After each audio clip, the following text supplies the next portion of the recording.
This point of view holds photographers back. And I know this because I see it in the comments, and we're going to dive into it, but I do read all the comments, so I would love to hear your opinion on this whole thing below. And we're talking about social media. And it kind of goes a bit like this. Instagram is a waste of time. You don't need to be on Instagram to be a professional photographer. I know a professional photographer who makes a lot of money who isn't on Instagram. And I'm sure you do. I don't doubt that.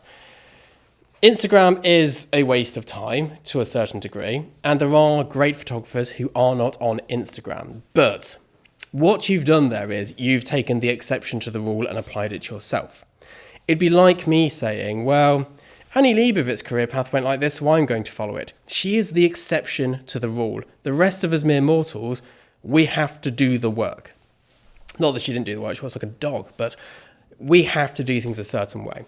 I can't go, well, someone else has somebody do their Instagram for them, so I'm going to do it. People wouldn't like my Instagram if it didn't have my voice. I could get someone to film these YouTube videos for me and be in the YouTube videos for me, but it wouldn't work because it wouldn't be me, and people are buying this because they want my voice and my opinion. That's how you buy into the YouTube channel. That's how you engage in it.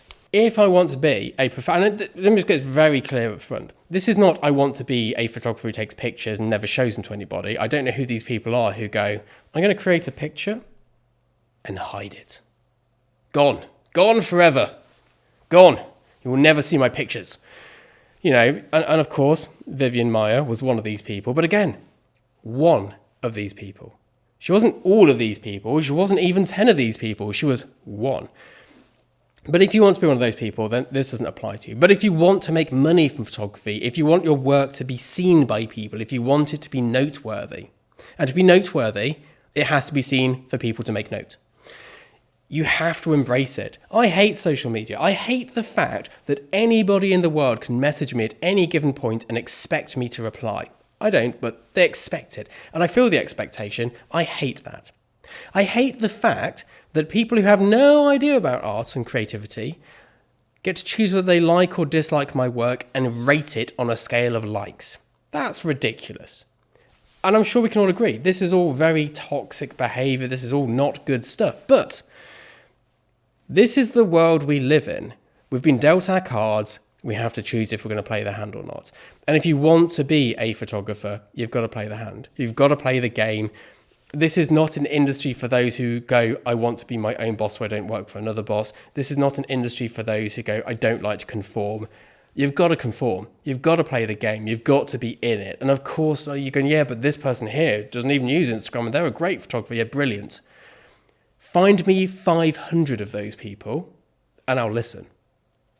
A couple of examples doesn't really cut it for me because there are always exceptions to the rule. It's like me. I have an agent in London. I shoot big campaigns. I do not live in London.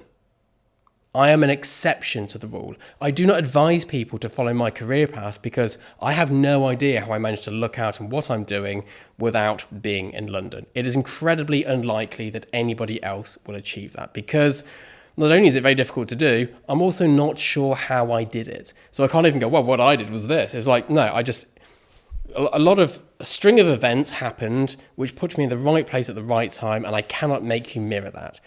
Just because I did it and I'm one person doesn't mean everyone can do it. And this is where Instagram and people's points of view just go completely wrong. And it's the same for SEO.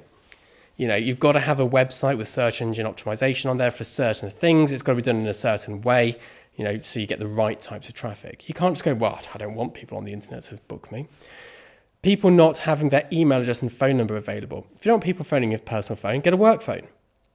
But there must be a phone number for people to contact you on. Networking events, people who refuse to network. And yes, I've been guilty of this, I know. But I go to networking events now in London all the time. I'm always going to networking events. And if it's not an event, I'm just going to network. I'm going to see people. I'm going to meet people. I set up meetings. I go and see humans. I hate it. I get anxious. I get nervous. I feel like a dick. I replay all the stupid stuff I said in my head afterwards. I'm like, oh, I can't believe I said that. And then it replays at night when I can't sleep. But that's life. I've still got to play the game. I'm not special. You're probably not special. I'm sure your mummy told you were, but really, you're not. We can't make rules up just for ourselves. We have to do what everyone else has to do. I hope this is of use to somebody. Let me know in the comments below. I'll see you all soon. Goodbye.